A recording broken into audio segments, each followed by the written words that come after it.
Hello and welcome back to the show. We are officially back on track. The new messaging and branding has launched. I've been seeding it for a while and avoiding trying to say our previous name while we got our new messaging up and running, but we are up and running. We are officially back on track. Why back on track?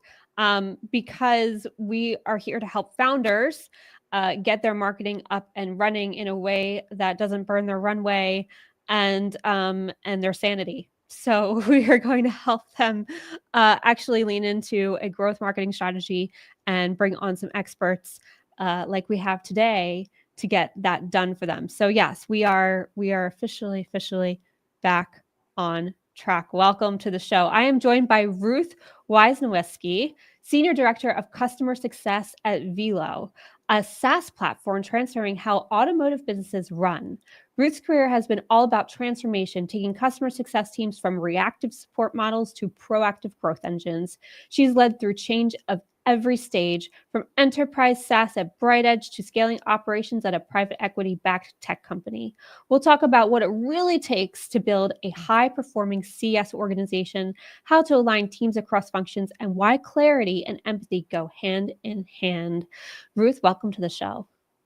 Thank you so much. I'm so happy to be here and excited for your new branding. I love it. Back on track just makes so much sense.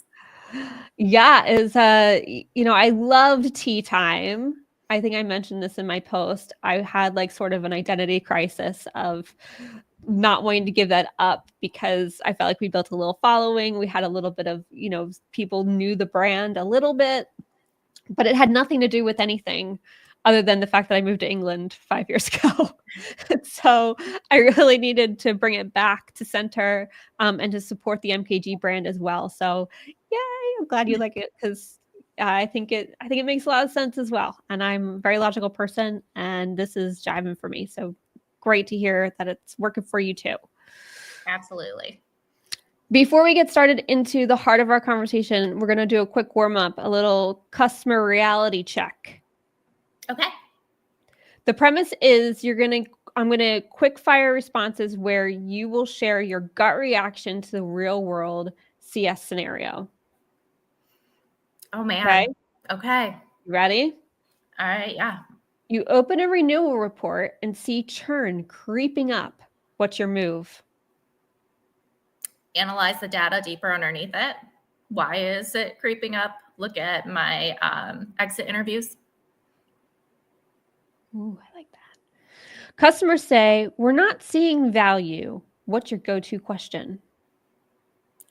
What was the reason for buying the software? Let's anchor on the goals that they had when they purchased it. Oh, that's a good one. One metric disappears from your dashboard. What can you still use to tell the story? Every other metric. Oh, you should never be focused on just one metric. I think you should be looking at adoptions across the page. They could be logging in, but not using 5 core features of your software. They could be not logging in, and maybe there's some automated email reports going up that they keep a pulse on. So yeah, you got to understand how your software works and what they use, every feature or functionality. What are the benefits to them? Multiple metrics, yes. Your CEO says, we need to do more with less. What's your next step? Nowadays, I'm looking at automation and AI a lot. I think we do a lot with a lean and mean team here at Vehlo. But I mean, with the advances in technology and customer success software that's evolving on a monthly basis, you should certainly be exploring that at all times. Yes, you should. It's a slippery slope because, we're going to get into it. We're not going to get into it right now. I could go there. I'm not going to go there. That was awesome. Those are my quick 5 wonderful responses. Way to get into the pocket. Yes. All right. Let's get into the heart of the conversation around customer success and your expertise. What first drew you to customer success as a career path, especially coming from a marketing background? there are just so many transferable skills, right? When you're a customer success manager, you need to understand the customer, right? And in marketing, same thing. You are always trying to tap into your target audience and what they are looking for from your product or service. And it's the same thing in software. I guess for me, why I pivoted, not so much, it wasn't so much intentional at first, actually, but I love it and I'm glad I landed here. I came from an advertising agency and they lost a large customer, and there was some downsizing, and I had multiple offers, and it was like 2 different agencies I could go to, or a software company that focused on marketing automation software. And I decided, let's try something slightly different with a lot of transferable skills. And that's how I ended up here. And I have never been happier. You've been there a while too. Yeah, I've been at Vehlo going on 4 years now. So, and before that, it was in software. I was at a company called Bright Edge, and that's the marketing automation software. Vehlo is vehicle, and Vehlo is a play off of vehicle. We're in the auto industry. We have aftermarket solutions. We have credit card processing solutions and financing solutions. And then we have dealership solutions. And my area of focus is all of aftermarket. Nice. Totally different market though. Bright Edge and Vehlo are totally 2 different things. But people are people, right? People are people. Yes. And business owners are business owners, right? So it all comes down to understanding what are their goals. So when you're e-commerce, for instance, you're looking to increase the number of people that find your website and make purchases, increase the number or the purchase size, so your cart size, right? It's very similar at Vehlo with my aftermarket audience. What are they trying to do? They're trying to increase their exposure to new customers. They're trying to retain their customers that they have. They're trying to improve their bottom line through increasing their average repair order. So it's just very similar to me. It's just different logo and slightly, and a very different industry, but so many similarities. So many similarities.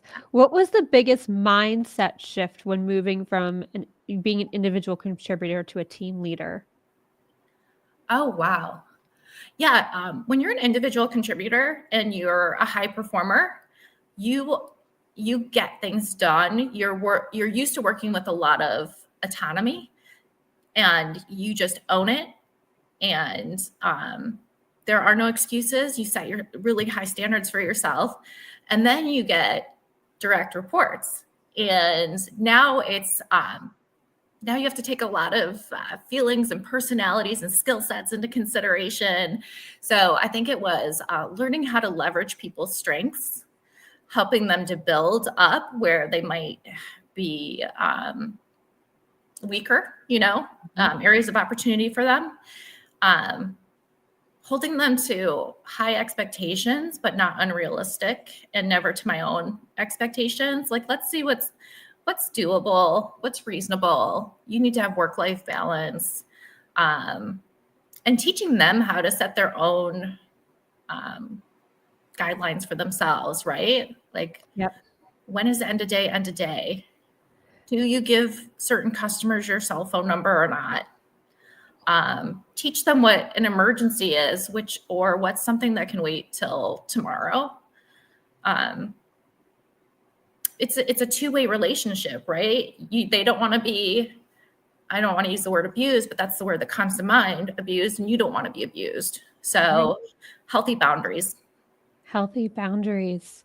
Maybe you should teach me some of those, Ruth. Because everything's an emergency. Everything. No, I'm just kidding. Everything's a priority, right? So how do you prioritize? Exactly. Yeah. The list is long, and you just got to get it in order, and then just work through it, and you get to it when you get to it. Just how the cookie crumbles. I love all the sayings. At Vehlo, you've helped transition CS from reactive. Oh, look at that. You've helped transition CS from reactive to proactive. What did that shift require from both process and people? Oh, wow. Can I give a little history that led to it? Yeah. Okay. Definitely. Let me take you a little bit through my journey. When I came to Vehlo, he was the general manager at a time. Kevin, my boss, he's now VP of operations, was amazing.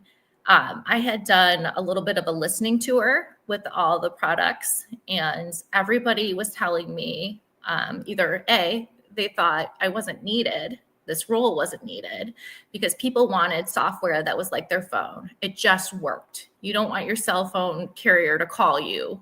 You don't want AT&T or maybe Apple calling you. You just want your product to work and to work intuitively.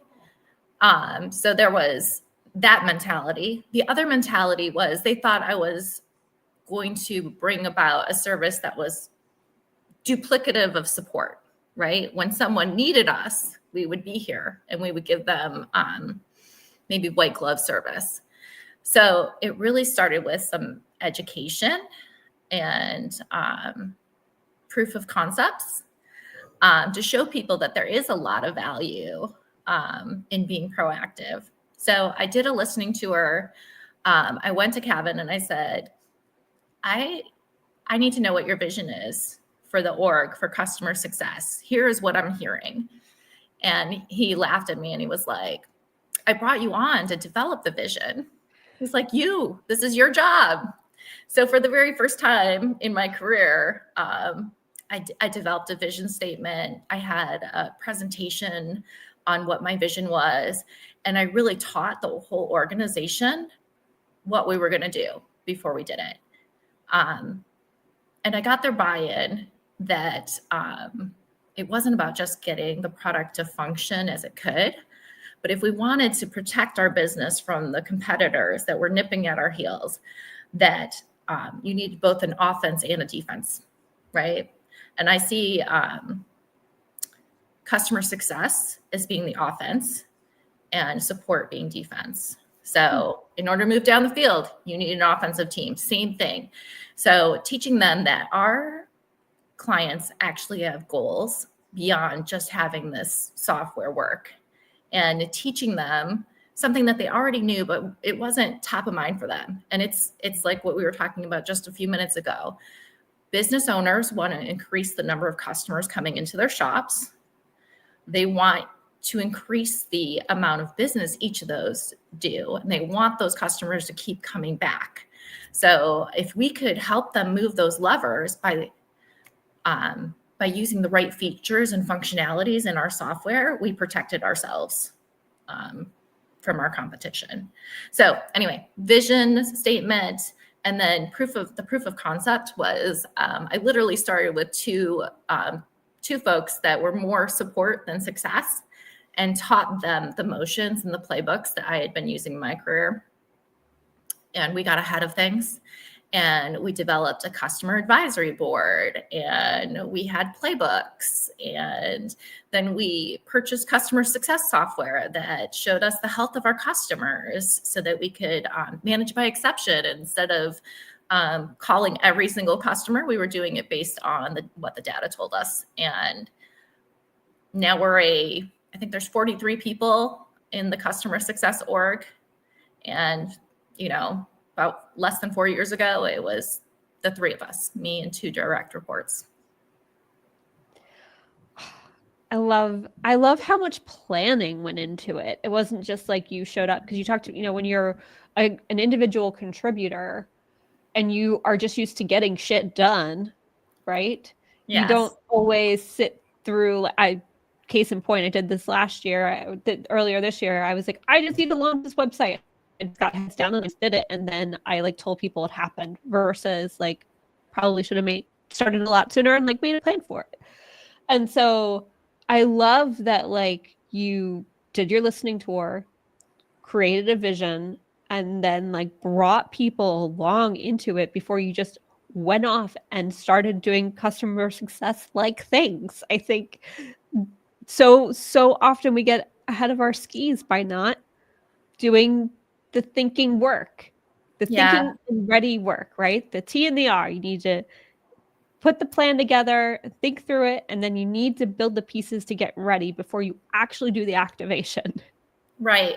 If you don't do that upfront planning, then you're doing a lot of work when you could have, you're doing it in the process, right? When you're building the plane while you're flying it, the plane could crash. Yep. Your passengers will fall out, whereas if you do it up front and you've got a nice, stable, well thought out plan, the execution is smooth like butter, which I think is a lot of what you're trying to do. Absolutely. Absolutely. How do you find success, quote unquote, in customer success beyond just retention? Oh, yeah, absolutely. So I think a lot of people end up in customer success because it feels good. It feels good to help someone accomplish their goals. It feels good to know that you were a little piece of that accomplishment, right? That you taught them a skill or taught them how to lay out a strategy. And in the end, they were able to hit that milestone and be successful. So that's one way I think of, beyond retaining my customers, just the day-to-day gratification of being there for them and having a true partnership. Being a trusted advisor is probably an overused term in my industry, but really having their trust and knowing that when I give them advice, it is with their best interests at heart. And based on everything I've learned, that I've seen, the best practices that I see work, and bringing that to them so that they too can use them, that's huge for me.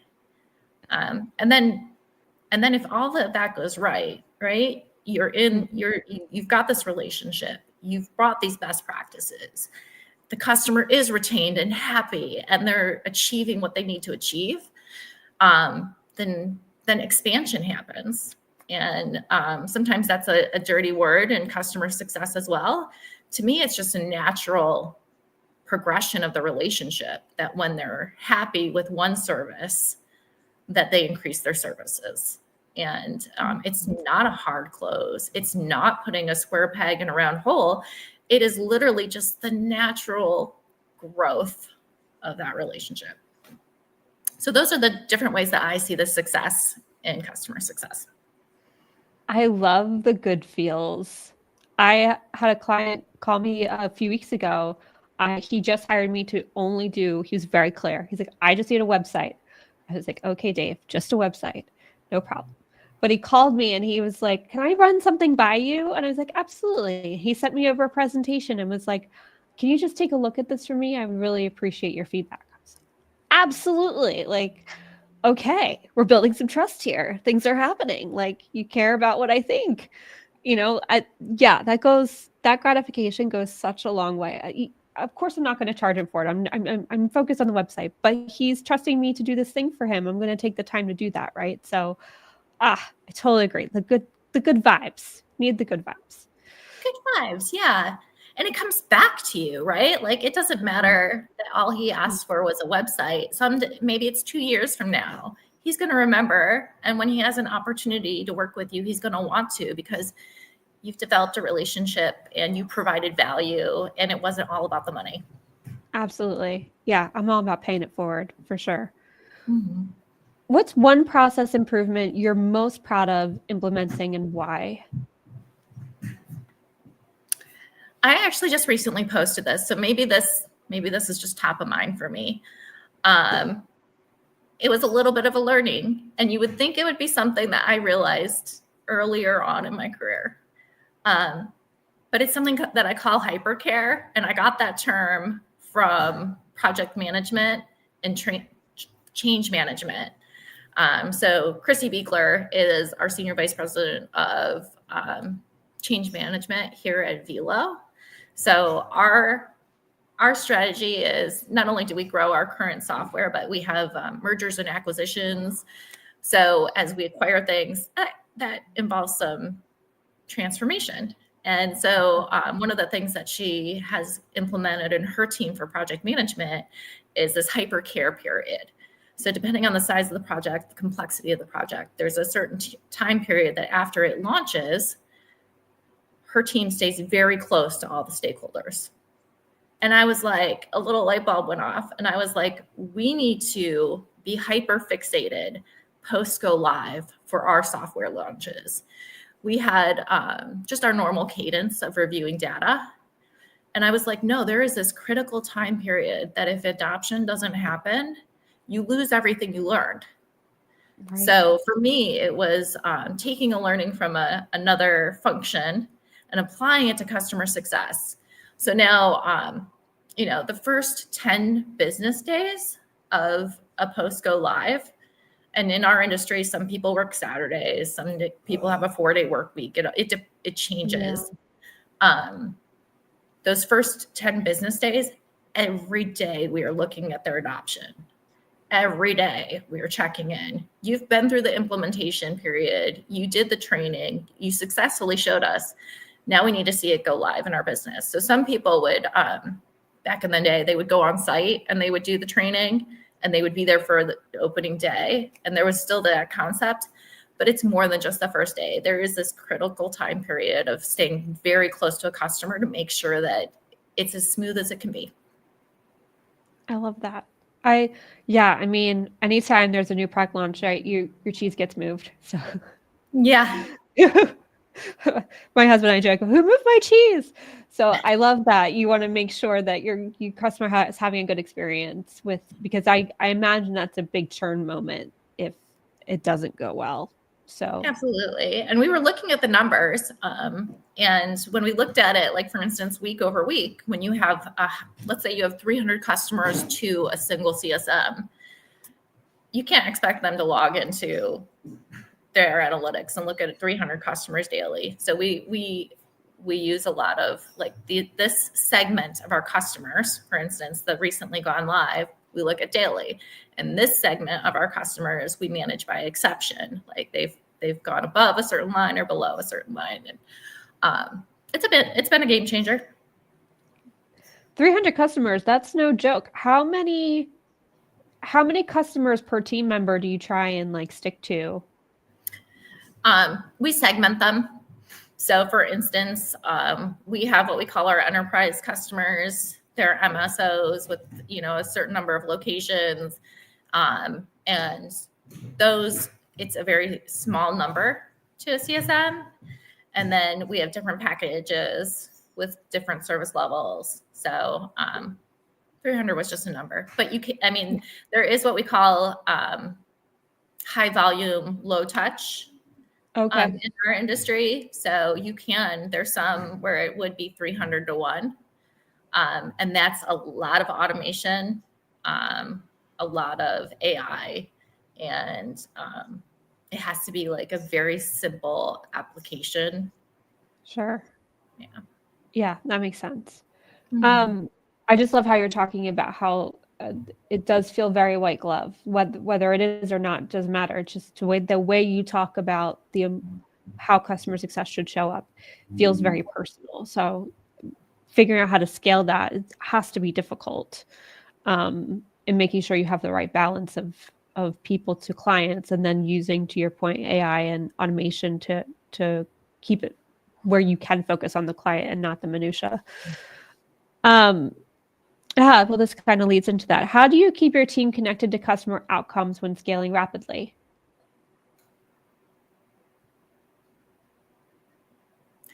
It's a really good question. So we do a lot of training, just like we train our customers in our software. We train our customer success managers in all the tools that they have in their toolbox. We set them up for success so that they can log into a simple dashboard and see all their metrics up front. And we teach them the segments and the personas and what each of those segments and personas need from us. And we segment our customers, but we also segment our CSMs so that they don't have a lot of competing priorities.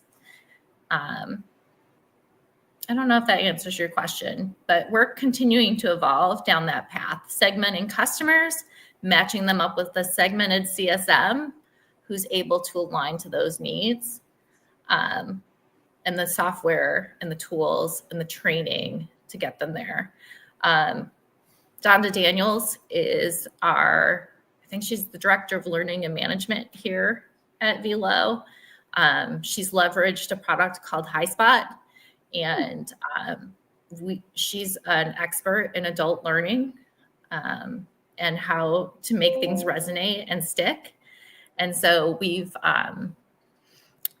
tapped into her to set up our own our employees, internal customers, onboarding, and we leveraged some of her insights into customer success as well. So nice.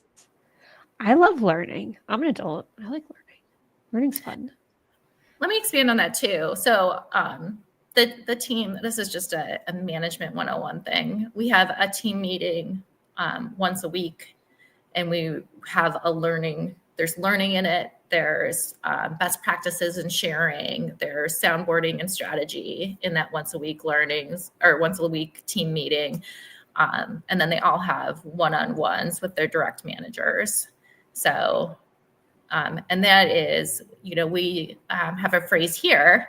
It's check up from the neck up. So it's a personal tap, make sure everything's good. The workload is good. Personal life isn't imposing or restricting what you knew in your work. And then there is those items that you don't feel comfortable bringing up in the team meetings, or you just need additional soundboarding for. So yeah, check up for the neck up. I am totally stealing that because I love a good saying. Many CS teams struggle to align with product. How do you bridge that gap? Yeah, it's a partnership. So here at Vehlo, I've been really fortunate that my product team is very partnerly. I meet once a week with our SVP, Christian Nimsky of product, and we talk through the challenges that the team is feeding up to us.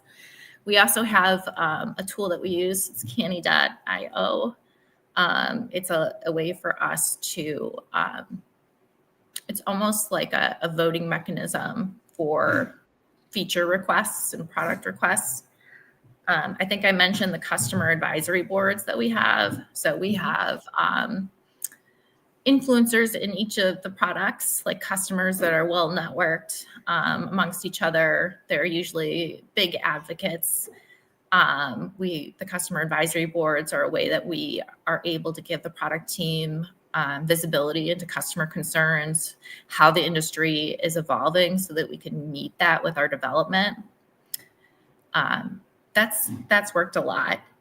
There are times though that a single customer feels very strongly that they need something that is not on a product roadmap. And that can be a negotiation. If it's a large customer that's in the enterprise segment, that's something that we need to evaluate. Maybe it wasn't on the roadmap, but it needs to be. And conversely, maybe it's not on the roadmap and it shouldn't be. So right. Those are deeper conversations. And then I've taught the customer success teams themselves that sometimes a customer thinks they need a button, right, on a screen to get something done, when in reality, there's probably a way to do it in the software. The software is designed and it's been used by thousands of customers. We have more than 10,000 customers now, just in aftermarket. And if they're able to use it and run their businesses on it, potentially that one button isn't needed on that one screen. So we talk about get to the root of what they're trying to do, and there's probably a way to do it. So that too, negotiating with customers. So we're a little bit in the middle between the two and act as a conduit, but also as a filter. Yeah, no, that's so smart. It sounds like you specifically are the physical bridge. And then you've done a good job working with your team to make sure that they figure out what to bubble up and what to not. I would say I am one of the conduits between the teams. I would also say our product team is really good about sharing the roadmap and the why behind some of the things. You don't want to build a staircase and build the fourth step before you build first, second, and third. And actually this relates to us about doing the work on the front end. Like they know they have to build a strong foundation to build a house that's going to weather, well. So same thing. We teach our CSMs that talk track as well. Like there is a reason for the sequencing that we are doing. And we give our customers multiple outlets for providing feedback and getting feedback. I love that. The why is so important. So I love that your product team shares the why. And then and for your team also to be asking why and what the root issue is. Like it's just so important in communication. So I love that that's just like naturally happening across your teams. That's awesome. And that brings me to the perfect question then. How do you balance empathy with accountability when coaching your team? When we came up with the title for this, I knew that we would get to that question. So empathy and accountability. I actually think accountability is a form of empathy. So if you share what the goals are, if you say, this is your key performance indicators, these are the objectives that you are trying to meet, and this is the timeline, and here are the tools, that is a form of empathy. It's setting expectations. And we do that a lot in customer success. We do it for ourselves. We do it for our teammates. We do it for our direct reports, and we do it for our customers, and our customers should do it for us, right? This is just good relationships. So I think setting expectations is a form of empathy. And then to balance it a little bit further is communication. So I mentioned those weekly one-on-ones. When situationally, we're not going to meet expectations that were set, it shouldn't be at the final hour. The communication should be happening along the way, so nobody is surprised, and we can triage and mitigate and reduce failed expectations, right? Sometimes you pivot and you change the goals.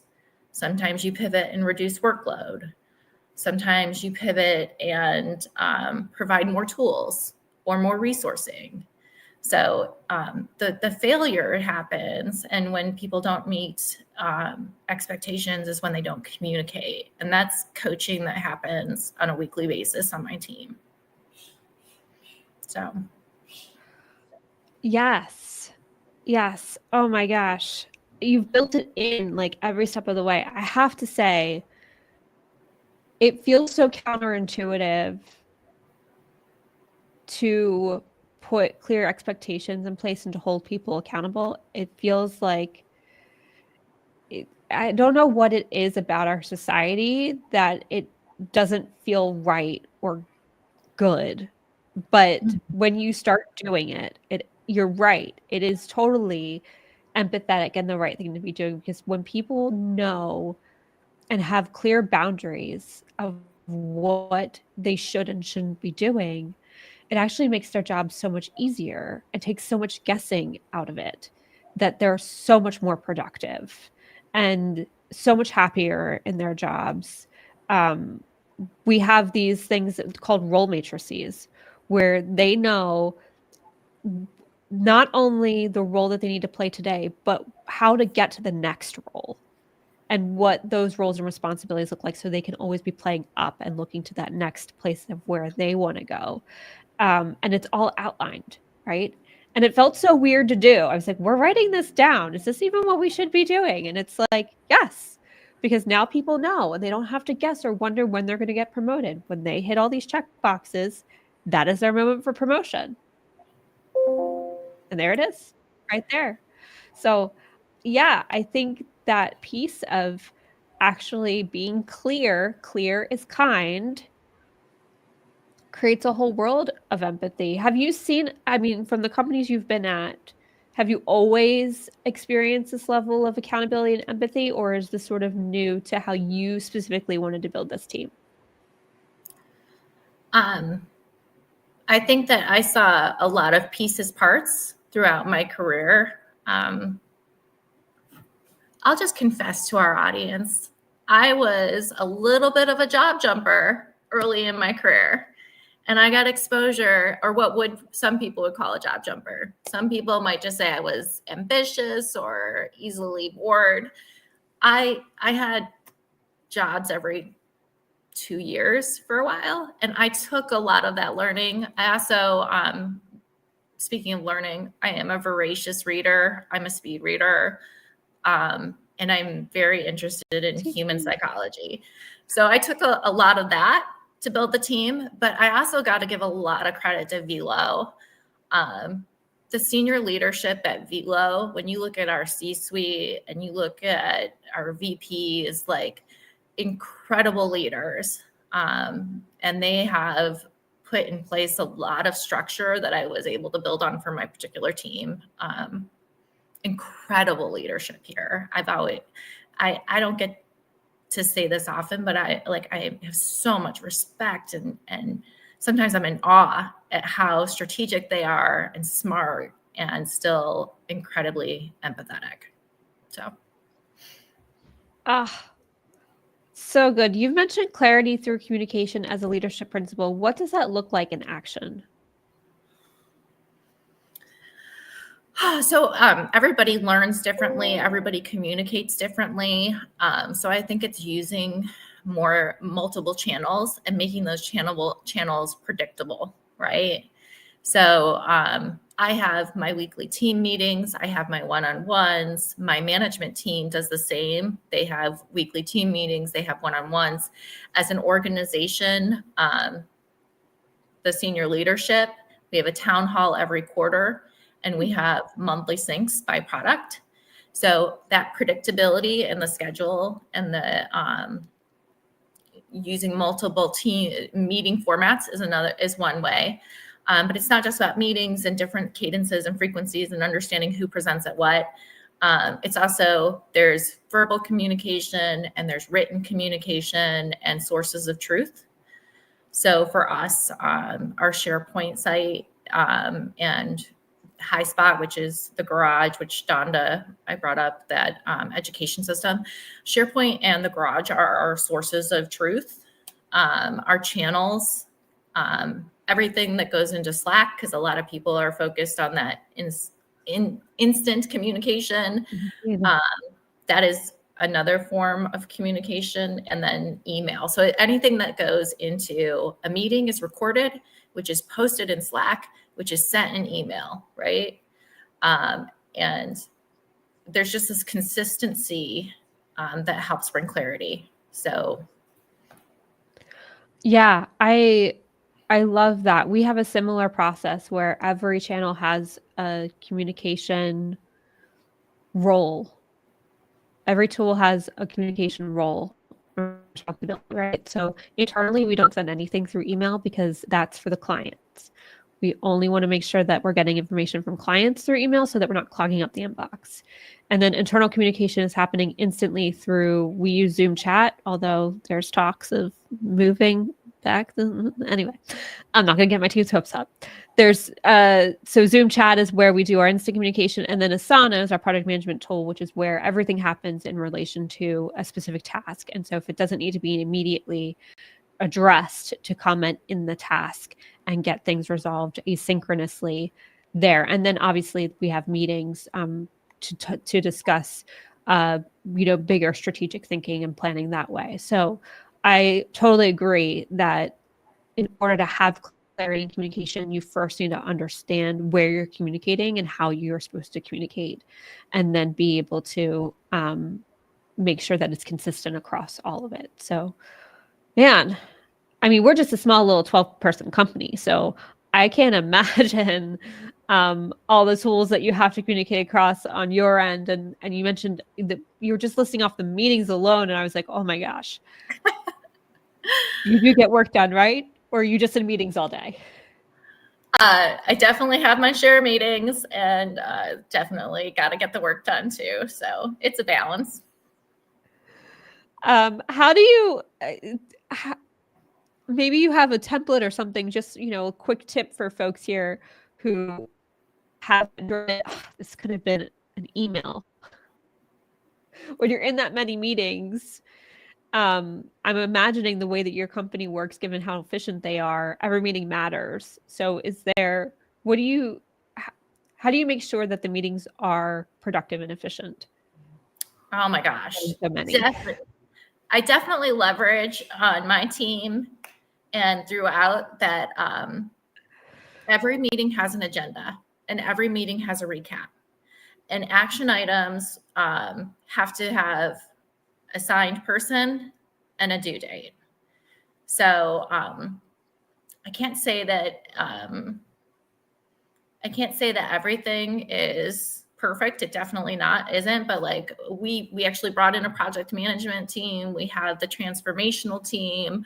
So, but for me and my team, what I hold us to is every meeting has an agenda that is sent beforehand. And there's always a recap with assigned action items. And that if someone tries to bring something up that isn't relevant to the meeting, it's noted and it's tabled. And if it needs its own meeting, it is. If it's something that can be addressed without a meeting, it is. But we like to stay on topic. We call pineapple. If we tangent and we're not supposed to, somebody calls pineapple, and that means that conversation's got to happen another time. It's so great. Love it. I love it. How do you adapt engagement models for enterprise versus high volume clients? We talked a little bit about this earlier. Yeah. So we do segment our customers, and we look at it. For us, the complexity of a customer is usually tied to the number of physical locations that they have, because we're a business management system, right? With some peripheral complementary softwares as well. So we looked at our customers, and before we segmented them, we analyzed actually how much time we were spending on each of these. And that was really helpful to how we segmented. So we did do an enterprise model, and then we have a lower touch, higher volume model. And that's where we're at right now. We may segment it even further, and then by product usage. So I think Vehlo's up to like 17 products now. And within aftermarket, there's 9. So segmenting by product usage and number of rooftops relates to the complexity of the customer and what they're trying to achieve. So they'll have an enterprise customer, for instance, might have 150 locations. They'll probably be using one of our enterprise shop management systems, which is a robust system, comparable, if you're thinking about it, the complexity of like a Salesforce. So and then they'll also have these complementary products that are integrated with it. So they might have a high-end digital vehicle inspection tool. They might have our marketing services, which is Auto Shop Solutions. And they might have our credit card processing, 360 payments. And so with all those integrations, you need a smaller book of business so that you can play the quarterback on the team, collect the feedback from all the teams, and put together a cohesive plan for that customer. That makes sense. So segmentation is really key then, to make sure that you have the certain amount of people per those clients. In terms of, you mentioned AI. What role does technology like automation or AI play in the CS strategy today? Oh yeah, absolutely. So I'm so excited about how customer success software has evolved and continues to evolve, and the rate at which it evolves. So our customer success software, we use Churn Zero, and there are so many tools there. So it's taking all the data inputs from our product itself and the usage and the features that we're tracking in it, and pulls it into Churn Zero. And it's taking our Salesforce data, and it's seeing the interactions that the sales team for those complementary products, what actions they're taking. They're taking the CSM meetings. They're taking the Zoom actually integrates into it. And it'll actually it'll create a summary for us. So before we have a meeting with an enterprise customer, for instance, they can generate their summary, and it's going to show them all those important things and highlight the things that they should maybe be worried about, maybe get ahead of, or the wins to highlight for this particular customer. So that's one way we're using AI. We also use it in our own knowledge bases.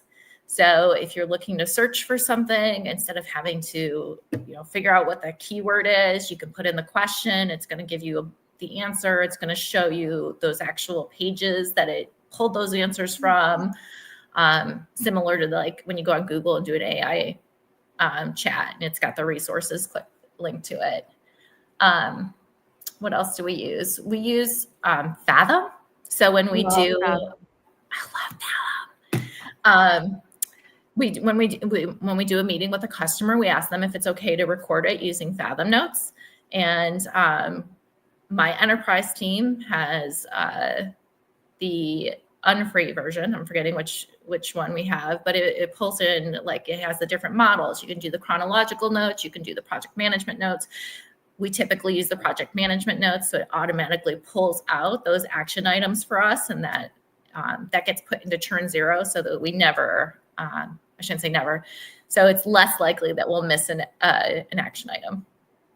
Fathom is the best. If you don't have Fathom, it's free. Go grab it. It takes the best notes. Last question for you, Ruth. It's so great to reconnect with you. I could talk to you all day. I mean, Same. I didn't realize, I don't think I realized how in-depth and big customer success is. So it's so nice to really get a deep dive into this. What's a common misconception executives have about customer success? That it's support. They just, that it's support, that it's easy. Yeah, I think when I came back, unless you've worked with a really good customer success team, customer success is not that old of a profession. I mean, we've used the term forever, but customer success as it exists today in software isn't that old. So if you didn't work with a software company and a team that was really good, that was proactive and took the time to educate you on what they were doing and why it was important, you may have, not understood it and thought of it as being just a reactive motion and confused it with support. And it doesn't help that customer success and customer support are often referred to as CS. So another reason why they might get them mixed up in their head is the acronym or initialism is CS, and they're two sides of the same team, right? Right. So right. But they're two different things. And I love how you talked about earlier how one is proactive versus the other being reactive. Just give us a little glimpse in terms of customer. We've talked a lot. We've sort of talked around it, but in terms of what customer success shows up and does, like, just give us a quick definition. absolutely. So for me, when I boil it down, it's understanding what the customer is trying to achieve. So customer success, first and foremost, understanding the goals of the customer, and then helping them achieve it by leveraging the software. So support, reactive, get you up and running in the moment. You hit a bug, you hit a snag, you need help with XYZ. Their speed to response, get you up and running. Success, more long-term planning. We have regular cadences. We're looking at your goals. We're helping you project manage. We're training. We're sharing best practices. So for me, it always boils down to what are the goals that they're trying to achieve and how do we get them there, versus support. Let's get them up and running. Got to keep it running. Both are so important. They are two totally different things, though. Mm-hmm.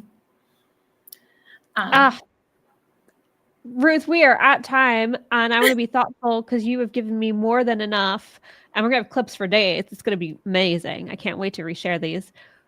To close out, though, I have to know, because it's just that time of year, what's currently bringing you joy outside of customer success and work? Oh my gosh. So my dad is 80 years old, and he fell and broke his hip 3 weeks ago.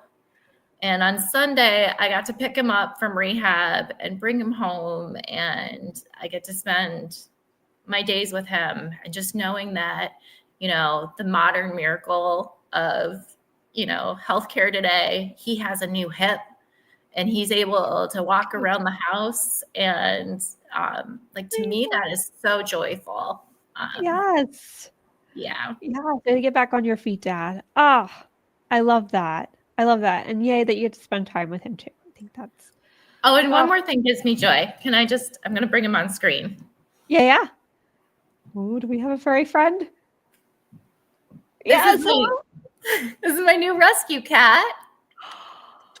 He's like not happy. He's like, don't pick me up. He's a snuggle bunny, but he does not like you to pick him up. He wants to come to you. So. Oh yes, I have one of those. He's around here somewhere. This is Cheddar Ruffles. Cheddar. Oh my gosh, he's so cute. How old? 2 years old. And he's a grouchy man. He's our first boy pet. We have 2 cats and a dog, and he's by far the friendliest of. He's so cute. Oh, furry friends. We are here for it. We are here for it. Amazing. Ruth, where can people find you? Oh, absolutely. If you go to LinkedIn, I'm on LinkedIn, and it's Ruth Wisniewski, Wisniewski. Nice long Polish name. Or you can just look for Ruth at Vehlo. I'd probably come up. I'm the only Ruth there. So amazing. And please send me connections. I love expanding my network. So do it. Go connect with Ruth. Go say hi. Go learn more about customer success and why we need it and why founders should start there. So good. Ruth, I'm so grateful. Thank you so much. If you liked this episode, please like, subscribe, and share. If you enjoyed it, you can be sure to check out these other Back on Track episodes with Jonathan Tasman. We're building brand operating at scale. Desiree Goldie, how to build predictable hiring engines and high-performing teams. And Valerie Zagerper, launching bold ideas and leading with transparency. And don't forget to subscribe so you will never miss a story about leaders who are transforming how we work. Thank you all so much. Thank you again, Ruth. So good to see you. Thank you, Carrie. Have a great rest of your day. I loved being on the show. I can't wait to watch the other podcasts. Yay. Loved having you.